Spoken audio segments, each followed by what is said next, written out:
What's up, everybody? Opinion Spot is back. How's everybody doing out there?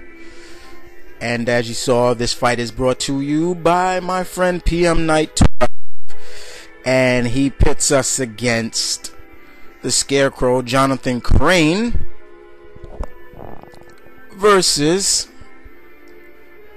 the Scarecrow, Ebenezer Langton. That's Marvel's. Yes, Marvel's Scarecrow versus DC's Scarecrow. Who's the better Scarecrow? And what's the difference between the two Scarecrows? Are they alike or are they not alike? So I'm going to get down to it a little bit more for you guys to understand, for those who don't know about the Marvel Scarecrow. But of course, let's start off with, of course, Jonathan Crane. Now everybody knows the Scarecrow, Jonathan Crane, Professor Crane. Scarecrow first appeared in World's Finest Comics #3.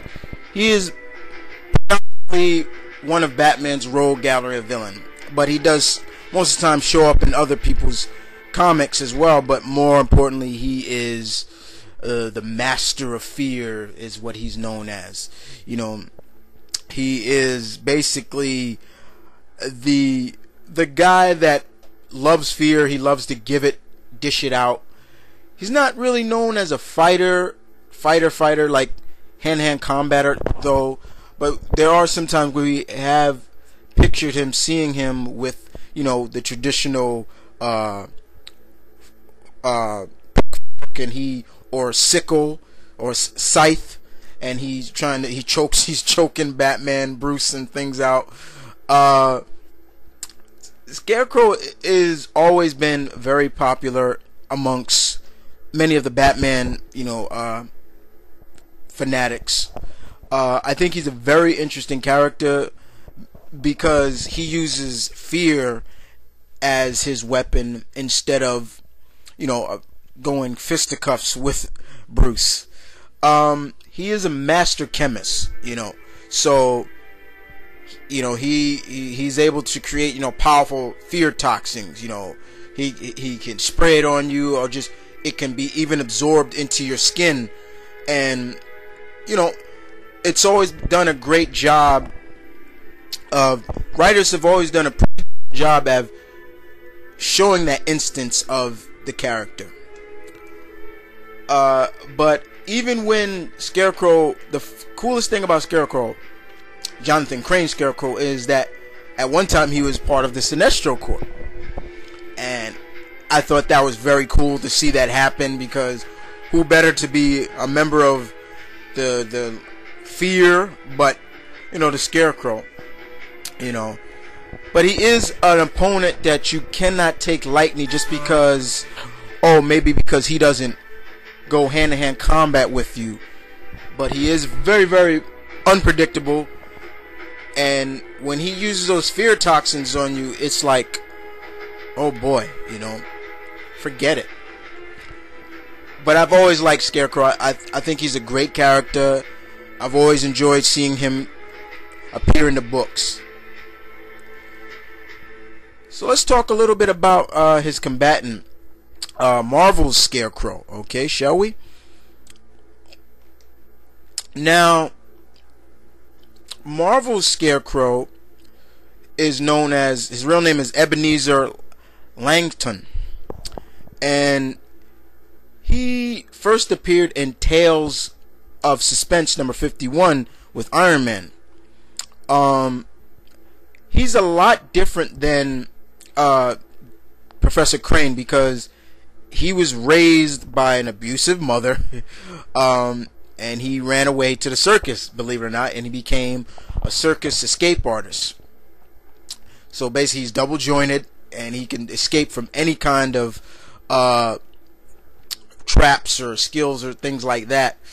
But later, after helping Iron Man, he felt that crime was profitable. After he helped Iron Man capture some thieves.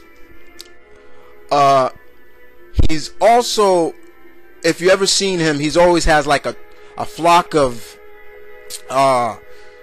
crows around. He's trained those crows to just saying the word kill, and the crows will attack whoever he wants to attack.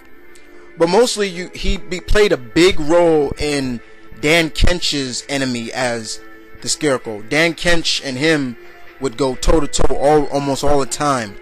Dan Kench, Ghost Rider. And during that time, that was later after Dan Kench had so-called killed him. He was resurrected back to life by sorcery by a group known as the Firm, and the sorcerer's name is Stern. And by raising him back from the dead, he gained, Marvel's Scarecrow gained superhuman strength, speed, endurance, as well as supernatural abilities to endure fear to his enemies. So he does it as well. He's also gained a sort of a healing factor as well. So he's a lot different than DC's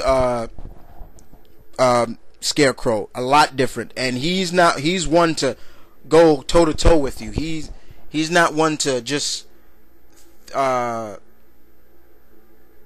basically just outwit you and things like that.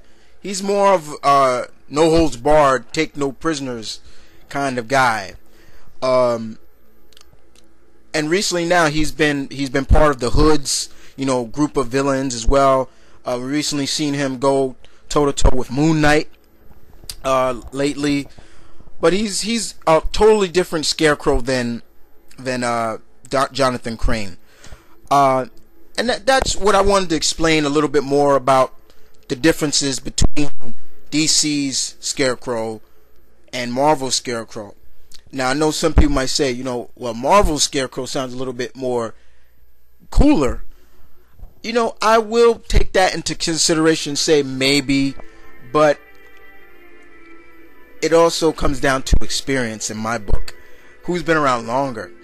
But these two guys have met before. They have met in the big Marvel versus DC crossover, where these two actually teamed up to kidnap. They tried to kidnap Lois Lane, but who was there to protect Lois Lane but your friendly neighborhood Spider-Man?